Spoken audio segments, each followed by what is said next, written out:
We start our manhua on the dawn of a new day. A rooster crows as we see inside of a small shed, our main character, Yankai, waking up. With a smile on his face, he's ready to start the day. Yankai is a disciple at High Heaven Pavilion. He began training here 3 years ago, but he has only reached tempered body 3rd stage so far. 3 years to reach this stage is not normal, it's pathetic to be honest. Others who join around the same time as he did, have far left that level and are now joining other renowned sects. Being as bad as he was, his only option to be allowed to stay and train was for him to accept a cleaning job in the sect. High Heaven Pavilion is special because of the intense competitions the disciples have between each other. In the sect only the strong will move forward while the weak will be left behind. This strict law has been in place for many years. Other sects may be friendly and have a sense of brotherhood, but that is rare in the High Heaven Pavilion. If you want to climb in ranks, you literally should be stepping on the shoulders of your brother disciples in training and only walking through their blood will you be qualified. This sect also has a rule: disciples aged 14 and younger will all need to take 3 years to train, before being full members. During those 3 years you are fully sponsored by the sect, so you don't have to worry about your food, clothes, where you sleep, you are only expected to be training. If you break through past the tempered body stage during those 3 years, you'll be accepted into other renowned sects with admirable masters and can become their disciple.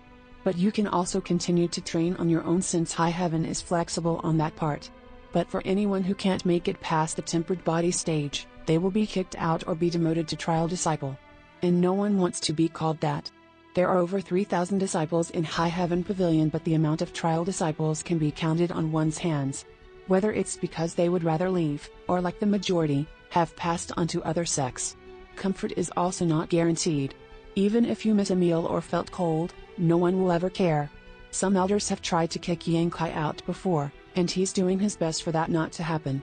Humans only have a few decades of life. Since a choice has been made, Yankai believes he should stick to it. Giving up halfway is ridiculous. Suddenly we see footsteps approaching. A group of over a dozen boys found Yankai and sneer at him and laugh amongst themselves.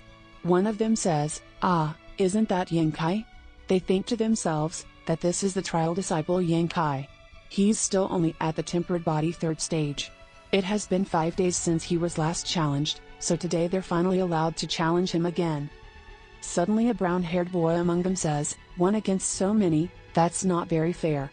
But a black-haired boy says in response, "Feel free to leave, no one is stopping you." The brown-haired boy hides away sheepishly in response.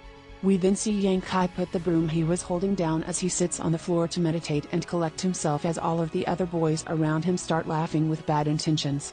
The boys crowd around confused once they noticed him meditating and are confused about what he's doing. The boys start saying how it's obvious that he will lose the challenge either way and that they have to get back to training afterwards, so he should just hurry up. Suddenly the pavilion bell gongs loudly, scaring a bird who was watching the event unfold. It's the morning bell. Yankai thinks to himself, as the sun rises from the west, a new day has come. We see the crowd of boys looking excited, each trying to get closer to Yankai. Yankai stands up to his feet and looks at the boys around him. One of the boys says, "Pick me, Senior Yang, I promise to go easy on you." He gets a quick elbow to the ribs as another one exclaims, "Get out of my way. Pick me. I only need a single punch to save us all some time." Suddenly all of the boys explode and start pushing each other and holding each other back, shouting, "Pick me." One of them says, "Yankai, quickly choose your opponent already." Yankai gives a knowing smirk as he throws his broom high in the air, spinning. The boys look up expectantly. The broom falls on the floor and everyone looks at who the broom was pointing at. The cocky boy who was picked starts laughing and says, "Dear brothers, today I have been chosen, so please don't blame me." The other boys curse and flip off the lucky guy who was picked. We learn that the boy who was chosen is named Jo Dingjun, and he's on the 5th tempered body stage. We also learn that he is an ordinary disciple. That is the rank above Yankai, who is only a trial disciple. Above an ordinary disciple, there are the lower base disciples. After that is an elite disciple, and lastly, out of the elite disciples, a core disciple can be chosen. Yang thinks to himself that even though Jo Dingjun might be an ordinary disciple, being a rank above him, he still has not been accepted into other sects, meaning he may not be as strong as he's thinking. Yankai and Jo Dingjun both stand across from each other and say, "Thank you for the opportunity," and bow before starting their fight. Yang jumps forward, calculating, and suddenly punches out. Joe realizes that these are long punches. A technique that lower-level disciples must learn, as he blocks the incoming blows. Suddenly Joe dodges to the left of Yang Kai and comes in close as Yang Kai's hand is outstretched, and he brings his strong elbow down directly on Yang Kai's arm and follows up with an immediate knee to his chest. The blow is so intense Yang Kai loses his breath and his eyes go huge. We see Zhou Dingjun pulling back for a strong punch with his right hand, and as he swings Yang Kai takes a step back and Joe realizes Yang is getting ready for a counter punch. Joe realized he was tricked but decides it doesn't really matter. He pulls back his left hand and punches Yang's hand, mid-punch, and Joe is so much stronger that Yang Kai goes flying backwards.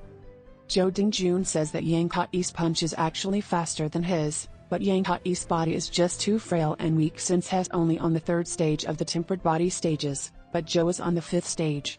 But Zhou Dingjun admits that if he wasn't on the 5th level, he could have been the one on the ground, instead of Yang Kai.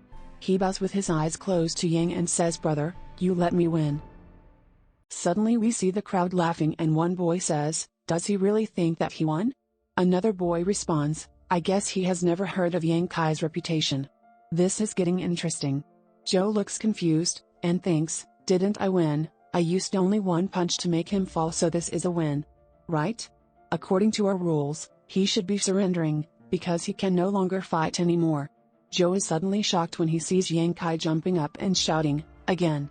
Yang sprints forward, he positions himself for another move. Joe realizes that he is preparing for a leg whip, but this was a unique way of doing it. Even though Joe was impressed, he just swung his arm and punched Yang Kai's leg out of the way, and Yang went flying into the ground. Yang Kai gets up and says, "Again." The two boys continue fighting as we hear Yang Kai saying, "Again, again." The crowd looks less entertained now. One of the boys says this Yang Kai is unbelievable, as long as he doesn't pass out, he will never surrender. Joe thinks, "I can't believe I was challenged by a maniac." Yang Kai charges and yells at Joe, even though his face is bruised and he has blood on his mouth. Joe shouts, "Are you crazy? If you don't surrender now, you will die." Yang Kai pulls his hands back and starts punching as his face goes dark and his eyes go wide as Joe just thinks, "Bro." Feeling concerned for Yang Kai's sanity and health, he chops the back of Yang Kai's neck with his hand as Yang's face goes completely still and he finally collapses to the floor. Zhou Dingjun looks down concerned but relieved the fight is finally over. We see in the background, up in a tree, is pretty girl in purple, standing on a branch, watching. She pulls out a notebook and writes inside, "Trial disciple Yang Kai challenged ordinary disciple Zhou Dingjun, Zhou Dingjun wins." This girl is part of High Heaven Pavilion's Dark Hall. The Dark Hall is a special task force. It is under the jurisdiction of the Third Elder. They are to record everything that happens within the walls, including the duels of every disciple. No one is to worry about not being able to prove their wins and earning contribution points in turn, because in the shadows, Dark Hall disciples will record them down for you and summarize your monthly records. The girl in purple adds to her book, May 7th century, 15 years old, Yang Kai's 147th challenge, defeated. We see another page nearby that shows the list of Yang Kai's challenges, all ending in failures. The girl in purple thinks to herself that to lose 147 times in a row is a record in High Heaven Pavilion. At this rate he has already been demoted to a mere trial disciple and his welfare is neglected. Why is he still here? Perhaps this is a man's folly? And the girl in purple disappears into the shadows. Yang wakes up. I don't remember passing out under a tree, he thinks to himself. How did I end up waking up under a tree? This is weird. Was there even anyone kind enough to drag me over to the shade? This has never happened before, he thinks. He looks down and notices drag marks, dark and bloody on the ground. Suddenly he realizes, I was dragged here directly with my bleeding injuries. Whoever did this might as well have left me in the road. Now I am in even more pain. He suddenly notices that Terry's something in his hand. A jar of blood-clotting cream. This medicine costs 10 contribution points in High Heaven Pavilion. Yang can't even afford this by sweeping the floor for a month. He smells it and notices that the medicine is even scented. Yang thinks to himself, although I do not know who helped me, I Yang K will never forget this deed and will repay him in the future. Yang picks up the broom and goes back into his hut. He takes off his torn clothes and we see he's covered in bruises and scratches. He takes out the medicine and applies it to his wounds. This cream is beneficial to physical injuries, but since it's so valuable he decides to dilute it by mixing it with water. This way will last longer, but help less. He has no choice since the medicine is so hard to get. After covering his wounds, he finally lays back on his straw bed. The holes in the small roof allowed sunlight to seep in, lighting up the hut. The hut was sparse, there was no table or chairs. Only one small bed with a deerskin blanket and square-shaped pillow. This was all of his possessions. The deerskin was from a deer he hunted previously, and the stone he found one day while out hunting. The pillow was a square, a foot long and 3 fingers thick. It looked like stone, felt like one but didn't bear the weight a stone should. This black stone pillow had already been with Yang Kai for a year already, yet he still didn't know what it was. Nonetheless, it was a great pillow. As he fell asleep, we see the stone start glowing a purple color. Fast asleep, Yang Kai dreamt of today's battle. Time and time again he was sent flying away by Zhou Dingjun, and time again he would stand back up, persevering and continuing at his 1000th time of getting knocked and getting back up, with his unwavering will suddenly broke through. He rushed mercilessly towards Zhou Dingjun, who immediately fell to the ground. Zhou's figure then became hazy and morphed into his own figure. Yang Kai's mind became tranquil, not because he had defeated his opponent, but because he won over his own inner fear and hesitancy. Slowly, a sense of confidence emerged within him, and he realized that there was nothing in the world that could make him surrender to it. Something dark shot out of Yang Kai as he jumped awake.